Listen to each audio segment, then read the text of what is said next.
Ahoj Marek, to som zase ja, posol pravdy o tebe, Milan Lenčeš. Ten, ktorý ti skrížil tvoj diabolský plán likvidácie FC Nitra, vrátane Akadémie mládeže. Tých detí, Marek. Keďže si našiel čas verejne reagovať na moje video intro o tebe, tak aj ja tvojej reakcii venujem pár viet. Myslím, že je to tak správne a férové. Vo svojej písomnej reakcii si sa ohradil voči tomu, že ti tykam. Isto vieš, Marek, že som starší od teba a v minulosti som ti pri našich stretnutiach vykal. Ale povedzme si úprimne, že nikam to neviedlo, lebo ty zjavne formálnej reči nerozumieš. A preto sa s tebou budem baviť spôsobom takým, aby si cítil, že sa ťa nebojím. A hlavne, aby si rozumel tomu, čo si spáchal a s kým si začal. Stačí takto na vysvetlenie, Marek? Na tvojom mieste by som skôr riešil tú obsahovú stránku. O podvratnej činnosti, tykanie či vykanie je tvoj najmenší problém. A k tomu zbytočnému zvyšku tvojho verejného výlevu sa teraz nebudem venovať. Na čo? Všetko má svoju postupnosť. A my predsa ešte len začíname. Pravdu neumlčíš. Mňa neumlčíš. Teraz už ale prejdime k tvojmu prípadu a povedzme si ďalšie podrobnosti. Konkrétne, Marek, oboznámim verejnosť s tvojimi chúťkami zmocniť sa majetku futbalového klubu FC Nitra cez tebou vykonštruovaný pokus o konkurs na základe sfalšovaných podkladov. Jedná sa o stožiare umelého osvetlenia, ktoré boli postavené za financie, ktoré FC Nitra zinkasovala z predaja jedného z najväčších futbalových talentov Slovenska, Miroslava Stocha. V apríli 2022 si nás donútil podpísať takú zvláštnu nájomnú zmluvu na štadión, do ktorej tvoj komplic a člen tvojej nepodarenej organizovanej skupinky, právnik Marek D., sunul bod, na základe ktorého sa máme vzdať majetku FC Nitra v prospech Nitrianskej investičnej SRO. A zároveň sa zaväzujeme vyrovnať fiktívny dlh, ktorý ste spolu s komplicom Ferom, tedajším konateľom spomínanej Nitrianskej investičnej, vyfabrikovali v roku 2021 a použili ako kľúčový dôvod na podanie podvodného návrhu na konkurs voči FC Nitra AS. Ak by sme však túto zvláštnu nájomnú zmluvu nepodpísali, tak by sme sa nemohli ani len uchádzať o licenciu Slovenského futbalového zväzu pre mládež na ďalšiu sezónu. Pretože obligátnou podmienkou pre zisk licencie je nájomná zmluva na hracie a tréningové plochy. Tieto okolnosti nás teda donútili podpísať predmetnú zmluvu. Nič iné nám totiž nezostávalo, pretože sme chceli získať licenciu SFZ pre všetky naše deti, ktorých snom je stať sa vrcholovým futbalistom či futbalistkou a hrdo reprezentovať svoje mesto. A raz v budúcnosti možno aj Slovensko. Takýmto chrapúnskym vydieraním ste sa s tvojimi komplicmi, právnikom Marekom a vtedajším konateľom Nitrianskej investičnej Ferom, ktorého rolu v tvojom diabolskom pláne som popísal v mojom, respektíve tvojom predchádzajúcom videu, pokúsili zmocniť nášho majetku. Moje odhalenie tvojej nekompetentnosti a neschopnosti, ako vykonávaš funkciu primátora krajského mesta, sa ukázalo ako pravdivé. Žiadne konšpirácie a hoaxy, Marek. Vysvetlím.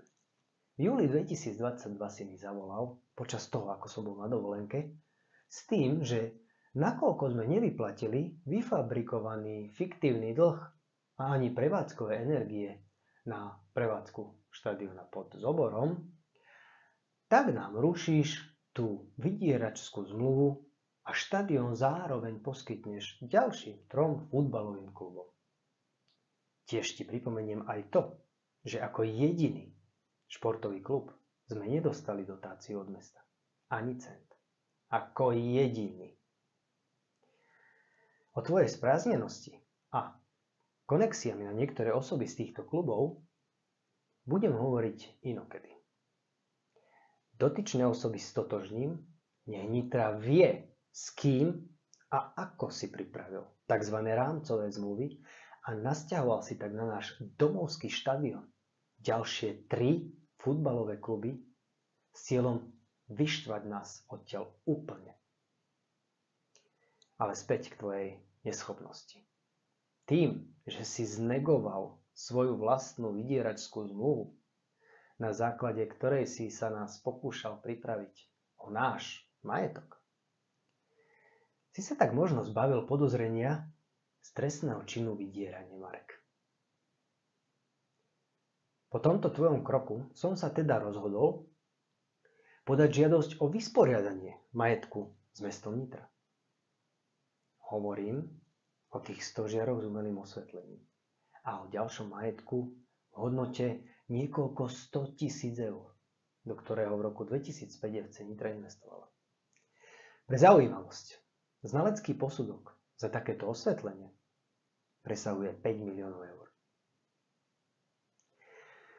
Konkrétne sme žiadali 630 000 eur, ktoré sme chceli použiť na vyplatenie pohľadávok FC Nitra, aby sme mohli pokračovať vo vychovávaní našej talentovanej mládeže.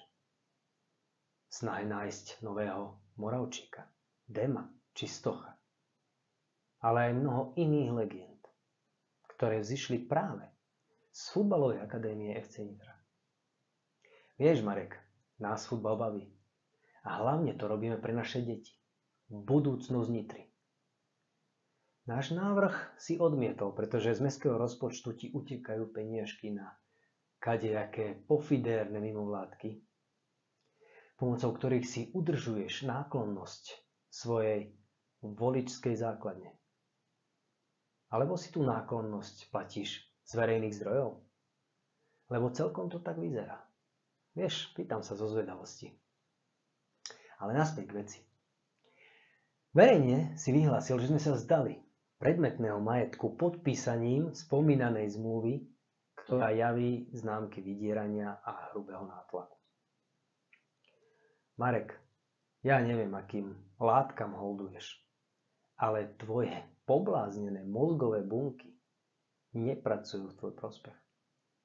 Veď si uvedom takú jednoduchú vec, že keď si raz zmluvu zrušil a vznikli nové rámcové zmluvy na štadión pod Zoborom, tak sa nemôžeš odvolávať na zmluvu, ktorú si ty sám zrušil. A Marek, ak si myslíš, že toto všetko je len akési moje sprisahanie voči tebe, tak sa veľmi mýliš. Tú trestnú činnosť, ktorú skrývaš za svoje primátorovanie, robíš ty. A ja o tom iba informujem. A myslím si, že Nitra si zaslúži vedieť pravdu. Určite by bol lepší rozprávač tohto príbehu tvoj komplic Fero R. A možno aj k tomu príde. Ale procesným spôsobom. A pred OČTK ťa možno zradí za nejakú dohodu. Všetky spomínané zmluvy a dokumenty sú zverejnené na stránke Nitrianskej investičnej SRO. Môže si to pozrieť ktokoľvek. Pravda o tebe prichádza. Na záver. Príjmi moju priateľskú radu. Rád financuješ rôzne koncerty a hudobné vystúpenia. Máš medzi umelcami veľa kamarátov. Tak maj na rozume, že speváci spievajú aj piesne o tebe. Tak zatiaľ ahoj. Vidíme sa čoskoro s ďalšími časťami tvojho zločinského spisu. Priprav sa.